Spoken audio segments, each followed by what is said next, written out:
All right. Hello, everybody. My name is Gene.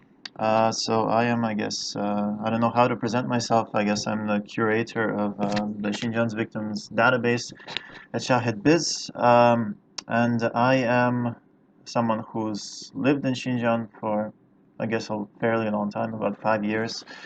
I had to leave at the end of last year because I was forced to leave. And as I guess people watching this, I hope a lot of people watching this already know there's quite some very bad things happening in Xinjiang right now. So I am going to, and well, basically a lot of people are being put in camps, or supposedly not being taken out of camps. We don't know.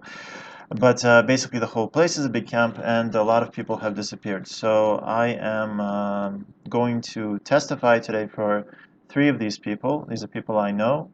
I wouldn't say any of them were incredibly close friends to me. However, there were people I knew to different extents reasonably well. Some of them I only maybe knew for a day or two, but still, there were people that I got on pretty well with, and they were good people. And something bad has happened to all three of them, and not just camp, but actually worse. So I'm going to talk about that today with a very quick testimony for the three of them. And this is a part of the Uyghur quote unquote Pulse project that we're trying to organize now to do monthly testimonies to keep raising this issue and to keep having it pop up. So I am going to also join in and also talk about three of my friends. So the first friend that I want to talk about is maybe my oldest friend in Xinjiang. So his name it's this guy here. His name is Ilham. And unfortunately, and this is true for two of the three people that I'm going to talk about, I don't know Ilham's last name, and so I can't testify for him properly. I only know his nickname, which was Botlak, so Ilham Botlak, but that doesn't really say much. I don't know what his last name is. I don't remember, I should say, his father's name either, and so unfortunately I don't know his name, which is very bad of me. But anyway, so this is Ilham. This is the two of us actually at an Uyghur wedding back in 2008 in Urumqi. So I met him for the first time in 2008 when I moved to the city for the first time really, and lived there. And he was working at a restaurant that his family owned, and I became a regular there, and then I just kind of started spending more time there. I was looking for Uyghurs to be friends with because I was also trying to learn Uyghur. But so yeah, so I kind of became friends with him that way, and yeah, so. We would keep in touch over the next 8, 9 years. I would also wait tables at their restaurant from time to time from in the different restaurants because they moved from restaurant to restaurant. So basically, yeah. So what happened to Ilham, I should say, is that he went to Dubai in, I forget the exact year, but I think it was 2011, 2012, something like this. And he spent about a year there. He worked as a jewelry seller, as I understand, as a businessman, I guess, in a way. So he stayed there for a year. Then he came back to Xinjiang, came back to Urumqi. Originally, he's from Karluk in southern Xinjiang, or Yichun. So he came back. At one point, he lost his passport, which I guess was silly of him. And then he wasn't able to really get it back for a long time to go abroad again. And this ended up being a very bad thing because when after Chen Chuangguo came and in 2016 everything went bad, then he was detained in early 2017, like actually all of the three people I'm going to talk about. So he was detained, and he was, as I understand, I forget which, I think it was April of 2017. It might have been March, I'm not sure. This is something his relatives told me directly, so in that sense it's confirmed. He was detained and he was basically, as I understood, he was arrested. He was not just taken to a quote-unquote education center. He was arrested for having been to Dubai, for having spent a year there. So the latest that I heard, I guess, would be from 2018, early 2018. That's when I heard he was arrested. That's when I heard the news of him being arrested.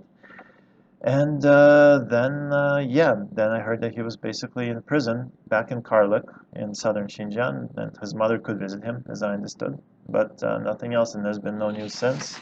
And now, if I look at his WeChat, for example, basically his WeChat, like many other WeChats right now, is empty.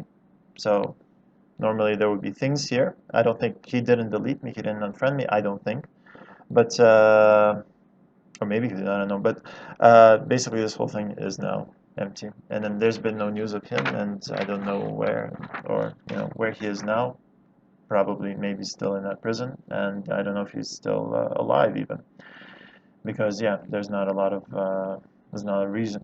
of reason to be optimistic, and actually, yeah, nobody has really spoken to him. This is the first time I'm speaking for this guy, and unfortunately, I don't even know his last name. However, here's this picture. I guess Chinese police can check this if they want and see who it is. Please do, and I will hold you responsible if something happens to him. But basically, yeah. So that's my first testimony. Now, my second testimony is for a retired bookshop owner in Kashgar. So this is a photo of the two of us from, I think, 2000, I want to say 2014.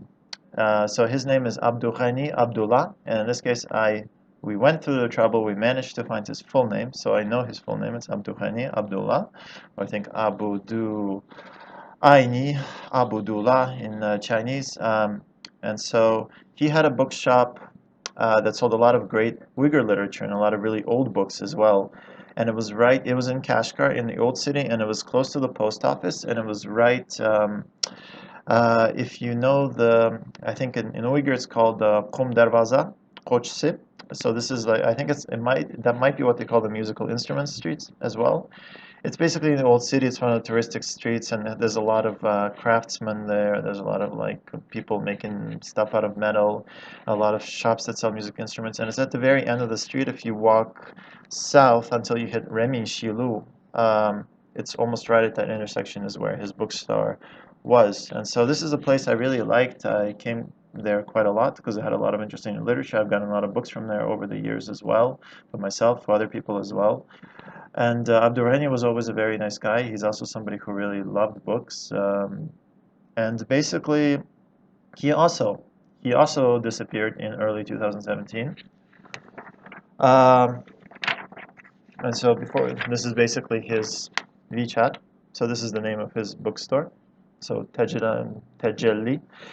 Kashgar Tecelli Kitaphanısı. And his bookstore was closed for a very long time, so he was actually, as I learned from his family, he was detained in the April of 2017. I'm guessing it had to do with books, and I'll show you in a second why. I'm pretty sure that's the reason. But basically, he was detained. He was, according to his family, again, who I spoke to, again, this is direct information, he was sentenced to 7 years in prison. This is a person who's retired. He was sentenced to 7 years in prison in Aksu, which is the prefecture close to Kashgar. He was apparently put there in a closed prison. So, so I'm guessing that means that people can't visit him there. So I don't know his situation. I mean, his health was reasonably okay, but still, this is already somebody middle-aged, somebody who's retired, and put into a prison, a Chinese prison in southern Xinjiang for 7 years, obviously gets me very worried, and it's already been 2.5 years since then. So if you look at his WeChat, so this is it's still open. You can still look at it for now, at least. It basically ends in the April of 2017, which is when his family told me he was arrested. And if you actually look at the last post, one of the things he has is this picture of these 3 very old Uyghur novels that he was able to obtain. So people who know Uyghur literature a little bit know that some of these traditional historical novels, so these are, for example, these are all by Abdurrahim Utkur, sorry. These are all by Abdurrahim Utkur, so this is and Oyhan Zimen in 2 parts. And so these are its historical novels that talk about things that happened, in Xinjiang or, Uyghur land or whatever you want to call it, 100 years ago or 70 years ago, 80 years ago. And they're very popular among the Uyghurs. And a lot of these were edited very, very, very many times after they came out by the authority or by, I guess, whatever, some organ of the authorities that just had to clean them up and censor them basically. And so these are actually first editions. So these are very quote unquote clean. They're more faithful to the original. And so he had these are also very expensive and hard to obtain. So he managed to obtain these three, and he just posted it on his WeChat to say, well, look, like I have these books, and this was the last post that he had. And it's very possible, I mean, again, I don't know, this is speculation. It's very possible that after he posted it, it drew attention to himself and he was arrested for this reason. However, there's a lot of literature, Uyghur literature, in his store. And in fact, these books already by then were banned, technically. But I don't think a lot of people really knew that. So he was taken, so he's now in prison, apparently, supposedly still. I don't know, I hope he's still alive. But we don't know. His son was also taken to a camp at the same time, as I understood, in Kashgar. But I guess I'll talk. His name was Mevlanjan, and probably I'm guessing Mevlanjan Abdurrani, if he took his father's first name as his last name. However, I mean, yeah, he was in a camp, as I understood. His wife could visit him, could have lunch with him, as I understood. But yeah, has he been released now or not? I don't know. In any case, the bookstore now is closed. And I think actually, no, it was closed for a long time. It was shuttered up. His family tried to run it. They decided to stop running it. And then it was now, from the latest news I have from this year from people who've been to Kashgar, it's now basically a mobile phone store. So the bookstore is gone. The people are gone. I hope his family members are still okay. They better be. So the last person I want to now testify for is again somebody whose first name, whose last name I don't know. His first name is Kahar, and he's actually a really cool guy. I met him again only for maybe over the span of 2, 3, 4 days. When I was in Guangzhou, he had a restaurant in Guangzhou in the Xiaobei district, which is it's a sort of little Africa. Actually, if you go, it's a very cool place. I recommend it if you go there. It's a metro station in Guangzhou called Xiaobei, and there it's a lot of people from Africa who are there, but also a lot of Uyghur restaurants as well, and a lot of other Muslim restaurants as well in that region. I hope they're still there. Well, at least there were a lot when I was there. So this is Kahar. This is again his WeChat, which is empty because in 2017 Kahar was detained, also in the spring, also I think maybe in March or April about, because this is a guy who had lived in Turkey, he had lived in Saudi Arabia, I think in Egypt. He had studied in some of these places. He had done business in other places. He was a very cool guy. He spoke maybe 5, 6, 7 languages. Uh, just really interesting, really cool restaurant as well. And this is actually, this is what the restaurant used to look like. So it's called Ajir Fast Foods. It was right, let's see, if you go to Xiaobei, and I forget what exit it is. I think it might be the D metro exit, but I'm not sure. And then if you go out and there's like a little street that runs under a bridge, I want to say it's something like Baohan Zhijie, but I'm not sure. And then you take a left, there's another street that runs there. I really should have looked up the address and told you, but anyway, it's on that street, and it used to be there. You could probably still search this in Baidu or something and find the old address. But anyway, the restaurant isn't there anymore. So when I visited this place for the first time in 2017. In April of 2017, which I guess would have been not very long before he was taken. So I visited then. Everything was fine at that point still. That was just when the incarcerations were starting in Xinjiang, but apparently it didn't take long for them to affect the people here in Guangzhou. And at that point, yeah, everything was great. And then when I visited a year later, the restaurant was completely closed. The sign was removed. Everything was shuttered. And I was told later that yeah, he was taken away again, handcuffed, taken away for having been in Muslim countries in the past, again legally. And I also was told that he had apparently died in prison because of heavy labor. So yeah, so this is Kahar. Again, unfortunately, I don't know his last name, but I'm gonna say assume people in Guangzhou, Uyghurs in Guangzhou, probably know who he is since he seemed like a pretty nice guy and seemed to know a lot of people. And this is just this is the interior of the restaurant. So this is Kahar's wife. This is Kahar's daughter. Again, I don't know what's happened to them after his arrest. I don't know if they were taken as well. I don't know if they were separated. I don't know what's happened with them either. So that's my testimony for these three people that I know. Some better than others. This is again planned to be a monthly event. I'll try to think of either new people to testify for next month or maybe talk more about the same people because it's fine to talk about the same people over and over again as well. We have to kind of keep this issue alive. So yeah, my obvious, I don't know. I don't know if I could say I have any requests of other people who care about this issue. Please speak about it. Please make videos. Please do stuff.